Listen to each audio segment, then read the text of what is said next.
everyone, okay, are clear with when talk about Bitcoin economics, okay? So I just want you to help you understand because I have been already part of 3 halvings so far. So as you all know, right, I've been part of the crypto space since 2014. And in 2014, Bitcoin price was only about $600. All right, $600. So that is where I came into the industry, and I'm actually a pro Bitcoiner. Okay, so I actually evangelize people and tell people about Bitcoin, ask people to buy Bitcoin, hold Bitcoin, keep Bitcoin, right? And I think last year I told people one family, one Bitcoin. I don't know how many people listen to me. One family, one Bitcoin. That's all. All that you need is one Bitcoin, one family. Not even one person in the family, right? One family, one Bitcoin. That's all. One household, one Bitcoin. Okay. So today I'm going to explain this halving again. Now, please understand. Okay. First thing first is that you must know that the technology behind Bitcoin. So most people are into Bitcoin. I know they want to make profit. All right. But there are things which is beyond than just profit alone. Okay. So you need to understand the technology behind it, the ecosystem behind it, what actually drives Bitcoin and what makes Bitcoin completely different than all the other coins. Because anything that is not Bitcoin is considered as altcoin, alternative coins. So Bitcoin is Bitcoin, okay? It's the mother of all coin. Bitcoin is a digital gold. Understand that, okay? That is the most important thing. So Bitcoin is decentralized. Please understand, it is not centralized. The banks are centralized. Bitcoin is decentralized. Why it is decentralized? Because the miners are distributed. The nodes, okay, we call these servers. They are distributed everywhere. There are probably about 20 to 30,000 miners distributed every single where. So if you want to kill a Bitcoin, you have to kill all these miners. But please understand that even if one miner is killed, there are other nodes that are running. So you can't kill Bitcoin, right? It is almost impossible to actually kill because you don't even know where the servers are located. Where are these miners? Where are these nodes? You don't even know. Sometimes they can be at home and they can still be mining. So they are distributed, right? Distributed. So they are not only decentralized, they are distributed. And please understand, it is a peer-to-peer technology, right? That's why I'm completely unhappy with Bitcoin at this moment when ETF come on board, because it is no longer retails, a P2P. It is now a business to business, B2B. It is now B2P. It is now more institutions controlling it. So for me, Bitcoin has actually failed its grand vision, right? Has failed its grand vision. The moment Bitcoin goes into the hand of the institution, especially ETF, Bitcoin has lost its grand vision, to provide freedom for the people. Please understand that, okay? Now, Bitcoin is a deflationary. It is not inflationary. Why is that? Because if you talk about inflation, right, you talk about fiat, you talk about US dollar, it is being printed by the central bank. So that means that the central bank can print how much money they like, whenever they like, and they can actually keep pumping up the supply in the market. So that's why, watch, okay, US government will start to print money when the election is near. That's why you can see the interest rate and all these issues, right? They are waiting. When the elections is near, you will start to see there will be a flushing of money into the market. They will start to print more and more money because they have to support the elections, right? So you can see that. So that is the reason why the US dollar will start to become inflationary. But Bitcoin, on the other hand, it is a fixed. All right, it is a fixed, it's a scarcity. There can only be 21 million Bitcoin ever exist. You cannot have more than that, and no one can go there and change the protocol, and no one can even go and print more than what is allowable. You understand me? So that's the reason why, right? Do I worry about the ETF, about all? I don't worry, because although there can be huge demand, where is the supply? All right, there is only about 900 Bitcoin that is available, new Bitcoin available every day now. When the halving happened in April, there will only be 450 Bitcoin daily. So no matter how big the demand is, there is only limited supply and no one can change that. But that doesn't happen in the fiat market because they can go and print however they like, how much they like. But that doesn't happen in Bitcoin. That is the beauty about Bitcoin, okay? It's a scarcity, right? There's a store of value, right? Because it's a scarcity, it's not a physical gold, but it is a digital gold. So that's why you're holding it for certain number of years, right? The value of Bitcoin begin to increase because of the economic of Bitcoin. All right, it's a censorship resistance. Why? Because no one knows. You are anonymous. When you send Bitcoin, no one knows who is sending this $1 million worth of Bitcoin to somebody, right? So your privacy is protected. Now, this is awesome, right? So if I would put my money in the banks will know that I am rich. And then the taxation will know that I have to pay the tax. But that doesn't happen here because it is completely censorship resistant. All right, proof of work. Okay, it is not like you just go and print money using a machine. No. It is a proof of work. You need energy, right? The energy consumption in order to actually mint the Bitcoin. That's why if you look, wow, those big Bitcoin miners, a lot of them previously like in Chengdu, China, all right, a lot of them are in Finland. Why are they in those countries that are cold? Because they need cold weather or they need rivers. So this is where they have rivers that cools down the facility, right? So this is the proof of work that is required to produce Bitcoin. Now you tell me, where is the proof of work to produce a dollar? There is no proof of work. Previously, there was proof of gold, right? Gold has to be backed in order to actually print the dollar. Today, you can print dollar without even backing it with gold. So gold is no longer a reserve currency. So Bitcoin, what is the reserve? And reserve behind it is the energy. Energy power is the reserve behind gold. Okay, so Bitcoin is equivalent to energy, guys. If you're holding Bitcoin, you're holding energy. You are holding the coal power. You're holding the power plant. So that is how powerful this Bitcoin that you're holding, all right? And also please understand your transaction is irreversible. Okay, once you send Bitcoin to someone, make sure you know who you are sending it to, because you can reverse it back. If you lose that, you lose it, right? If you send to an address, okay, how nice, okay? Sometimes I thought, right, if I wake up early in the morning and then I check my Bitcoin wallet and I got $1 million worth of Bitcoin there and I don't know who sent it to me. Hallelujah. Thank God. Okay, God made you rich overnight and you become so wealthy, and you don't even if you are so righteous and you want to send it that 1 million back to the person, who are you going to send it? Because you don't even know who actually sent it to you. Am I right? Can you see that? So that is what is Bitcoin all about. Okay, just to give you some idea, right? Because these are all related to technology, the ecosystem, the narrative behind Bitcoin itself. Okay, so I hope that none of you are going to pray and ask God that suddenly you find Bitcoin in your wallet. Okay, if that happens, God bless you guys. What a miracle day is going to be, right? Come on, guys, that can happen. That has happened to so many people either, right? Okay, now let me ask you one question before we get started, right? One question before we get started, sorry. Now, can somebody tell me in the chat room, okay, how many Bitcoin can ever exist? All right, can ever exist, okay? Can ever exist, or how much supplies can ever be? Put in the chat room. Let's do some interactive section. Okay, you are right. Okay, so there can only be 21 million. That is the max supply. All right, that's the max supply. Only 21 million can ever exist. Now, next question. How many Bitcoin has been minted so far since 2008? Anyone? How many of Bitcoin has been minted so far since 2008? Around 19 million. Okay, good. So the Bitcoin that has been minted so far is 19.68 million for the past 15 plus years.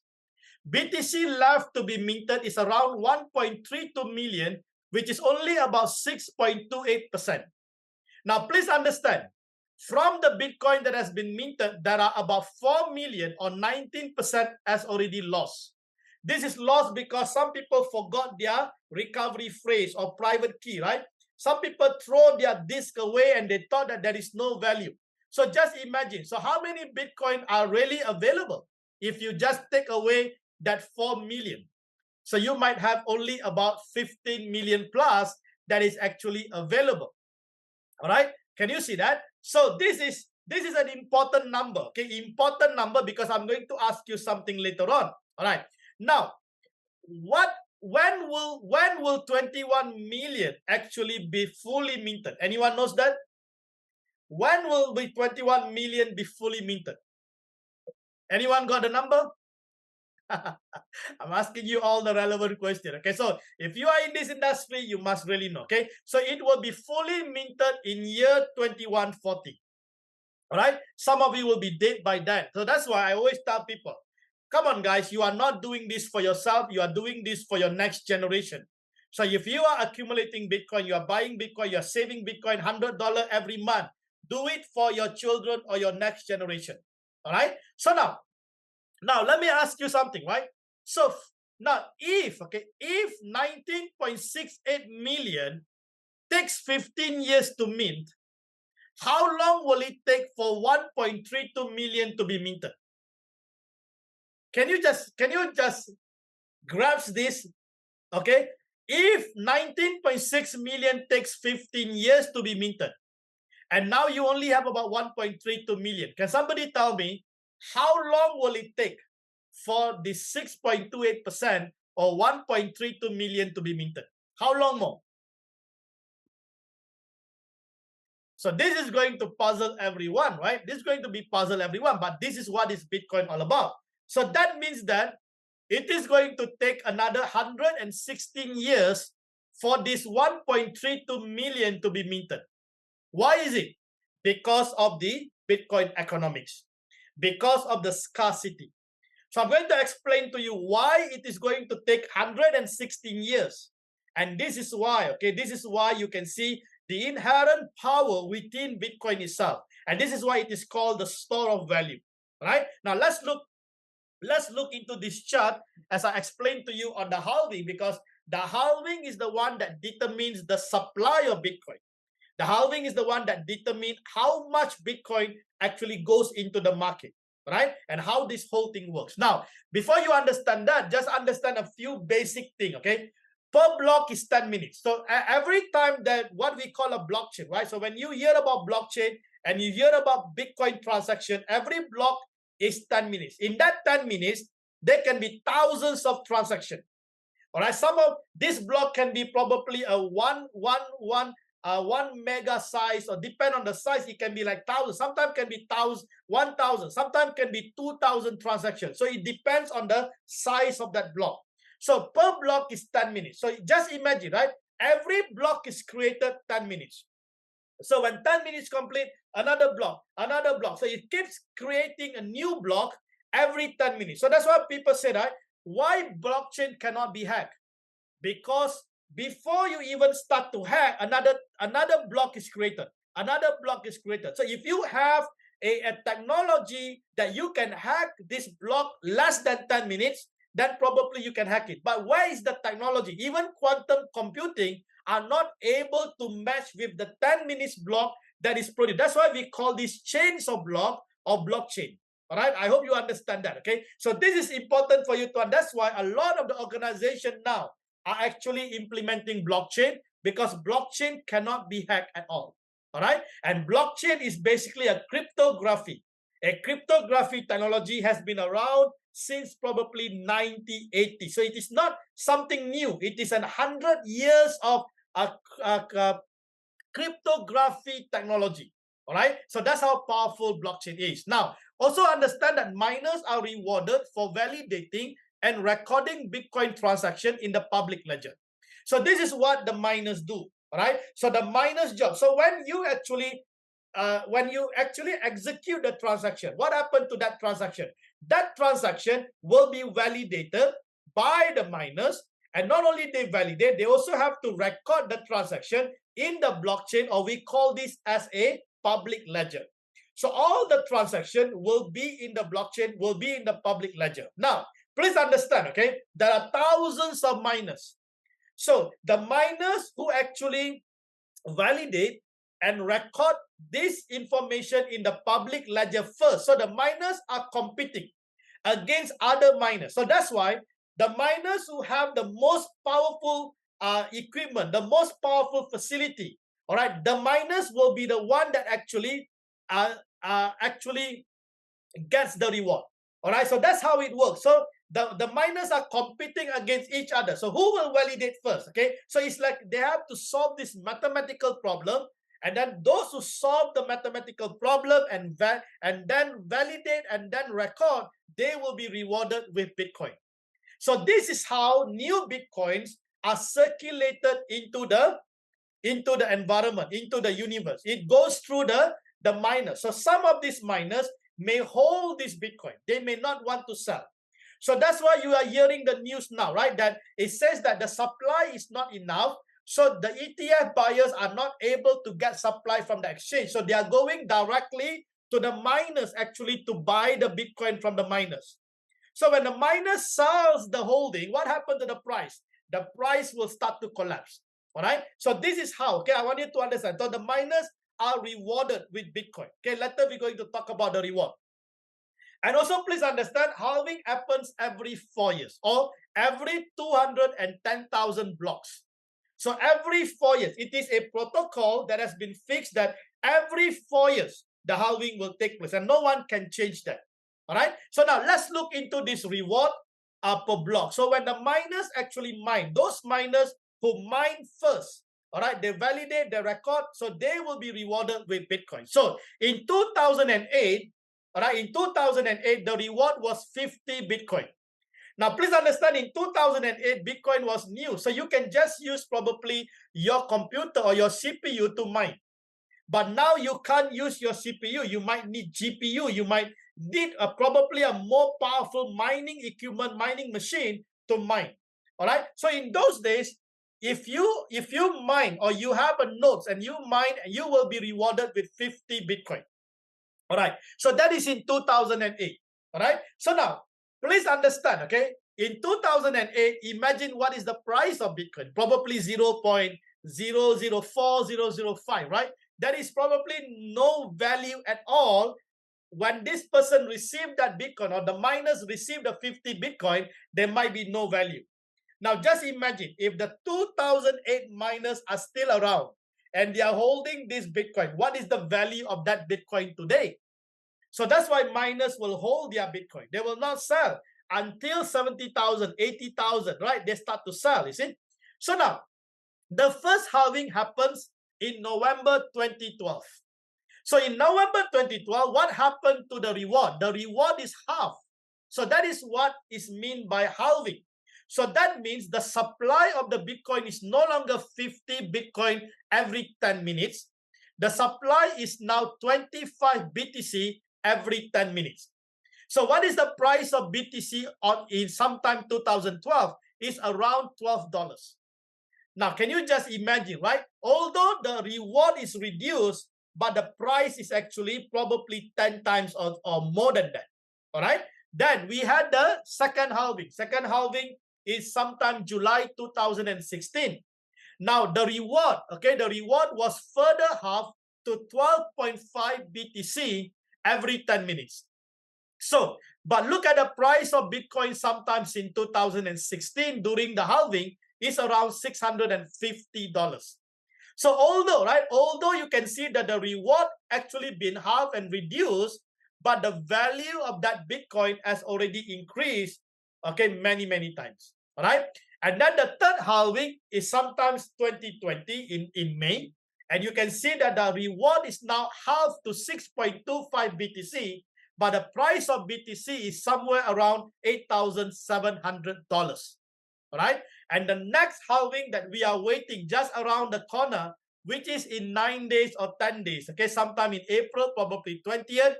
And at that fourth halving, the reward will be halved to 3.125. Now, can you understand now what is the price of Bitcoin? Is hovering around 70,000 while we are speaking now at this moment. So look at what happens to the power of the store of value. Look at what is happening every time. Right? Every time the supply of Bitcoin is actually halved, what happens to the value of Bitcoin? All right. So if you look, right, the supply of Bitcoin is actually reduced in a fixed and controlled manner until ultimately it reaches 21 million. All right. So until 21 million is actually minted. But while the supply, okay, of Bitcoin is reduced in a fixed and controlled manner every 4 years, what happens to the demand of Bitcoin? And if you look at the demand now, okay, the retails, the institution, the ETF, right? The demand is increasing so greatly, but yet probably we are seeing that the supply will not be able to, okay, will not be able to sustain the demand of these that are actually coming in. All right. And also please understand that we do have other money, right? Inflows that is coming in into the market. This is what we call an M2 supply. So if the government starts to print more money, so that's why people ask me, right? What determines the price of Bitcoin? Is it the supply and demand, the economy, the halving? Halving can be one of the factors. But another factor is also depend on the inflow, okay, of money. All right, inflow of money or the supply of money coming into the crypto market. Okay, so that is the reason why. Okay, but on top of that, please understand that because it is a fixed and control, no one can go and manipulate or change the protocol. That now they want more. Okay, instead of 3.12 Bitcoin, they want more. Right, you can't. All right. So what will happen? As I mentioned to you, right? Currently from 2020, every day there is at least 900 Bitcoin being minted. But when the fourth halving starts, there will be only be half, which is 450 Bitcoin ever minted. So now just look at it, right? Look at what is going to happen to the supply and what is going to happen to the demand. So this is what we call a Bitcoin economy. So you will not be able to find this economy in any other coin, right? Because Bitcoin is so unique, and because of the proof of work, all right, it has this store of value, energy, and power within it. And that's the reason why anyone who actually holds Bitcoin and they hold it for 4 years, all right, they hold it for 8 years, they hold it, the value of Bitcoin will ultimately go up. Yes, we are going to see volatility, we're going to see dilution, we're going to see diminishing return, but there will be always be return because this is basically a digital gold. Okay? Those who understand the economy of Bitcoin, that's why they are continuously actually holding, they are continuously accumulating because they understand the economy of Bitcoin. Okay, so while you understand that, as I mentioned, right, don't just hold. Okay, because how long do you want to hold, right? So it depends. If you are going to save for your children, you can hold for a long term. But at one point, your children must learn how to sell it and take profit. All right. So that's why the cycle, right? The cycle is so important. So if you understand the cycle, you know when the market is up and you need to start to take profit. And then when the market dip, you can actually buy back. In this manner, you can continuously be profiting from the market. All right. So I hope this is clear. Okay. I hope this is clear. I hope that this whole understanding about Bitcoin economy and halving now will put you into a position of greater understanding, and also a lot of you will be able actually to gel it, right? To relate yourself, and try to understand why Bitcoin is unique. And this is one thing that captured me in 2014. Okay, when I came to understand about the economic behind Bitcoin, it changes me completely. I understood that I'm actually part of a deflationary system, so that I can actually get out of this inflationary system and start to change my financial life rather than dependent on this inflationary system that is going to actually kill me and kill my family. Because if I start to save in the bank, if I put $100,000 today, in the next 20 years, I might only have 80,000, right? I may not even get my 100,000 because of the inflation, because of the purchasing power, right? So, but because of deflationary, you actually have a greater purchasing power. So that's the reason why if the economy is going to go into recession, if things is going to collapse, and you have a deflationary technology, a deflationary system with you, you can actually outdo the market, you can outdo the economy. So that's why the banks are buying gold, why certain entities are buying gold and precious metals and so on, and why you can see even Michael Saylor and a lot of these institutions are moving into holding this digital gold Bitcoin, because they know that when recession happens, when economy is in chaos, these are the things that is going to sustain them. All right. So I hope, all right, I hope this is clear. I hope you guys are happy. You guys are blessed, okay, with this insight and understanding. All right. So I just try to, cram this information, right? And all these things that people are studying outside there and confusing themselves, I'm just actually summarizing it in such a way that by understanding this, now you know how Bitcoin halving economy actually works. Okay. So that is awesome.